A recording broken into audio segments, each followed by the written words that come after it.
Good morning, everybody. Thank you for joining us today. Today is a very busy day for us this morning. Earlier today, we had a 911 call dispatch into the 7100 block of Alderney. We had an incident where two young men approached the residence, knocked on the door. When the homeowner opened the door, they rushed the homeowner. The neighbor was wise enough across the street, saw it happen, and dialed 911. A two-man team from the Houston Police Department Patrol Division responded in under 4 minutes. We got there, the door was ajar. As we walked through, both officers saw a female and a young child in the living area of the residence. The officers were dressed in police uniforms. They approach the right side of the residence as you walk in through the door. At that time, a suspect dressed in some sort of hoodie shot at the officer, striking the officer one time in his lower extremities. The officer returned fire. The second officer went after a second suspect that was inside of the home, secured that suspect. He was arrested inside the home. The second suspect was caught nearby. The one that actually shot our police officer was caught nearby. The second officer administered first aid. It just did incredible work to our injured officer, applied a tourniquet to one of his lower extremities. The homeowner's safe. Just incredible response time, incredible police work by our team. Both suspects are 20 to 25-year-old Hispanic males, and they're both secured. There is a possibility of a third suspect, but we have teams of police officers now.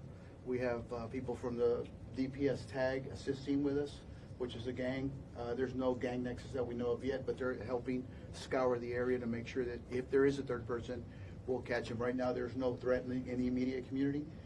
It's just our officers in good spirits, so we're very lucky today. Any questions?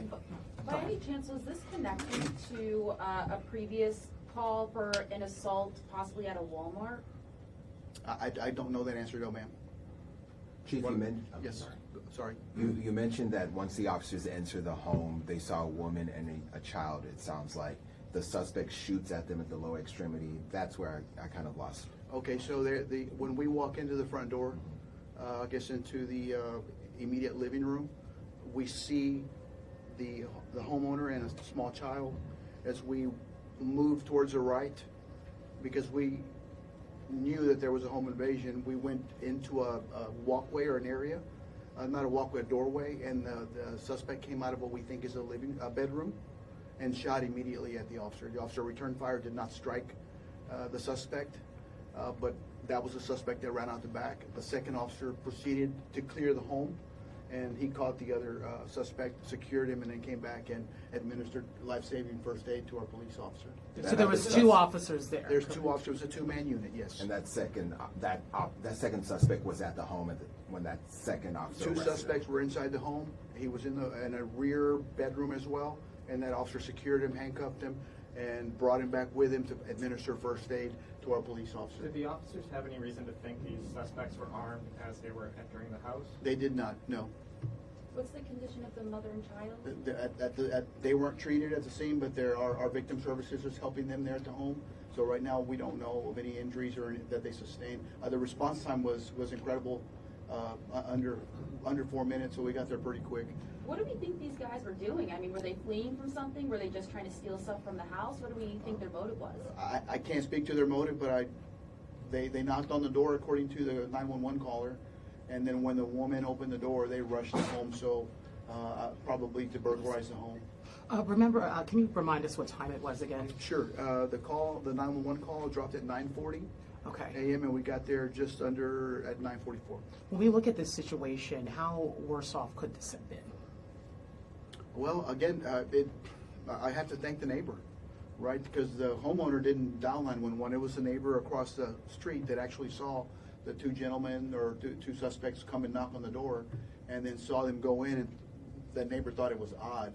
So that neighbor saved the day, right? Being neighbors and caring for each other won the day today. What can you tell us about the officer who was wounded and the officer who helped him?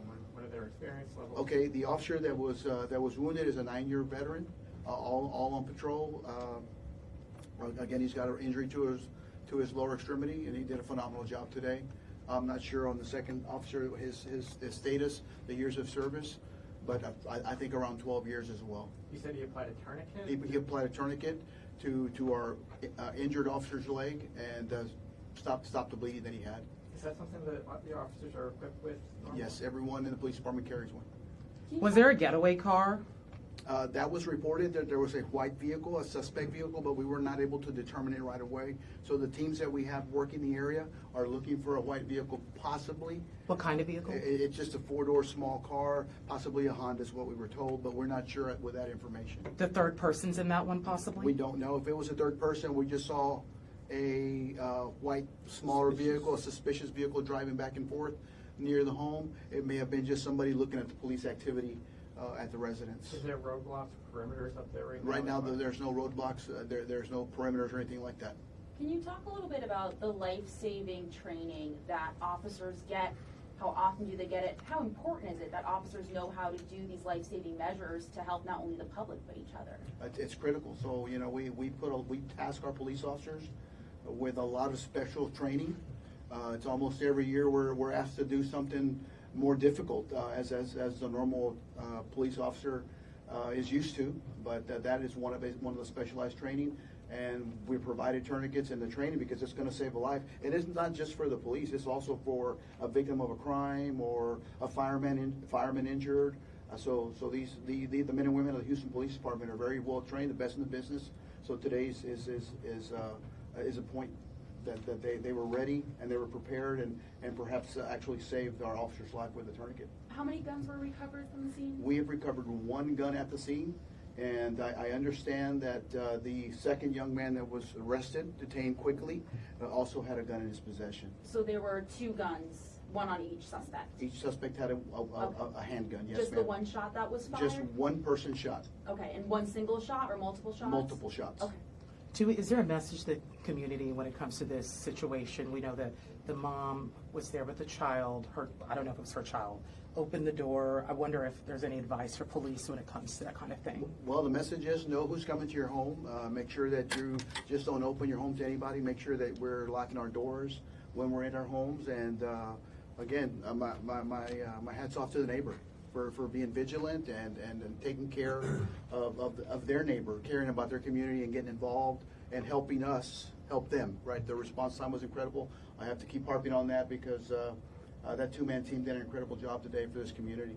Is there any message you have to give your men and women? I think there's been at least 2 fatal shootings of police officers this year. There might be more non-fatal shootings. How does this make your... My message is thank you. You know, this team does an incredible job.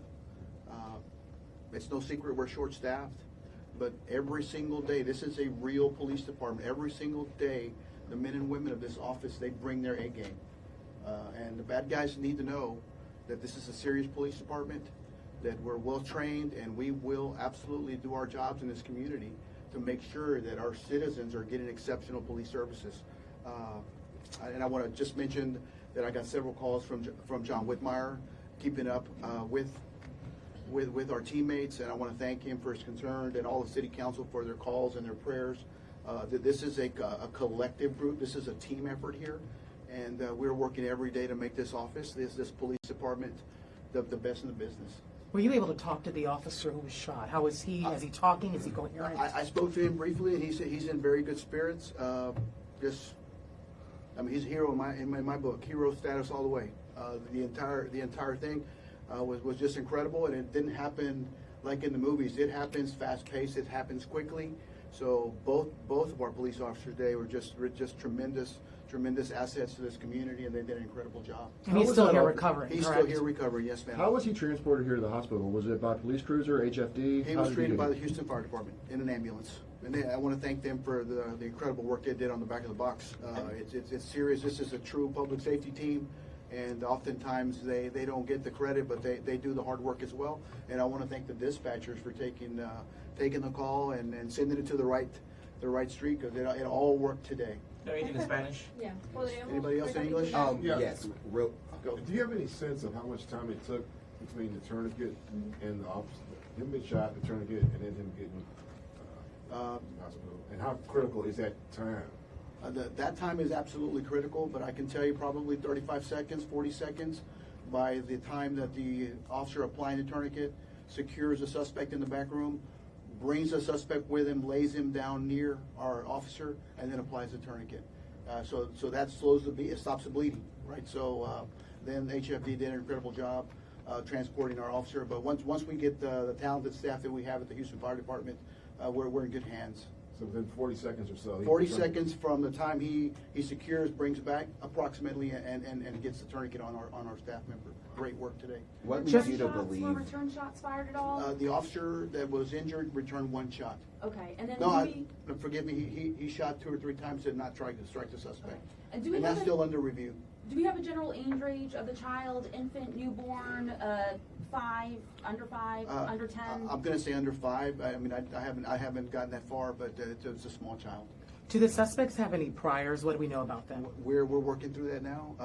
We'll release that when we have that information. And just to be Let's clear, go the ahead and get officer Spanish wasn't done. seriously wounded. Just to be clear, the officer wasn't seriously wounded. The officer was seriously wounded. But he's in stable condition, He's in stable sorry. condition, yes. He was Okay. seriously wounded, yes, Let's go ma'am. ahead. What Get leads, Spanish you, done, please. what leads you to believe that there may be a third suspect? The neighbors, they saw a white vehicle driving back and forth as our police cruiser is there. So it's a suspect vehicle. We're not sure if that vehicle is in play at all. Where was he shot again? In the lower extremity in the leg. Guys, let's get Spanish done, please. All right, you want to do it? Okay, buenos días. Muchas gracias por el tiempo para que vengan nuestros socios mediáticos aquí al hospital. Le quiero dar las muy sinceras gracias al hospital Herman Hospital, a Memorial Herman, por su gracia de ayudarnos aquí hoy este día. ¿Alguna pregunta? Sí, recapitulemos todo. Ok. Empezó a qué hora y luego 2 personas. Toda la historia. I'll try it. You help me if I need to.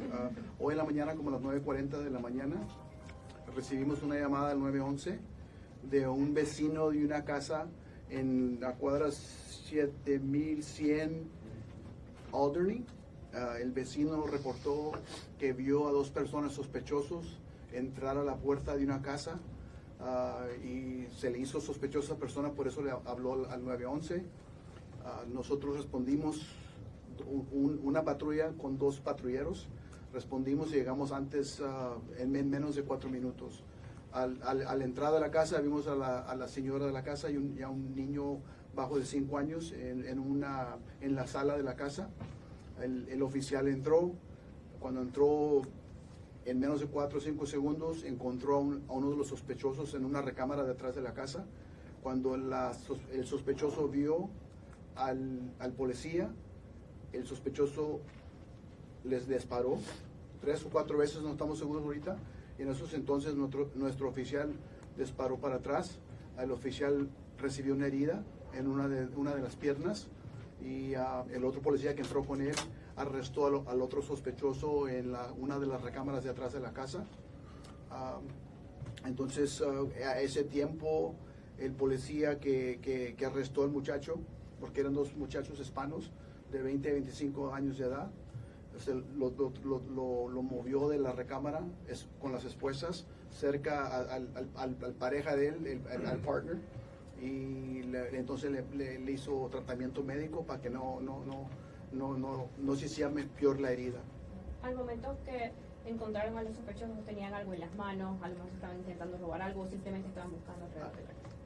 Llegamos tan rápido que empezaron a robar dentro de la casa. No tuvieron tiempo de llevar nada porque no respondieron tan rápido. Los encontramos en medio del robo. ¿Creen que ellos llegaron caminando o también se está buscando un grupo? Ahorita no estamos seguros.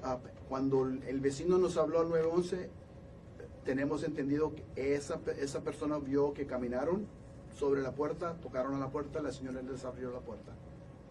¿Y piensa que hay otro? Posible otra persona porque pasó un carro blanco de 4 puertas pequeño varias veces, no estamos seguros. Ahorita no estamos, lo seguro que estamos que tenemos los 2 sospechosos que entraron a la casa detenidos y están pendientes de cargos. ¿Y qué es lo que ustedes piden de la comunidad a pasar todo esto?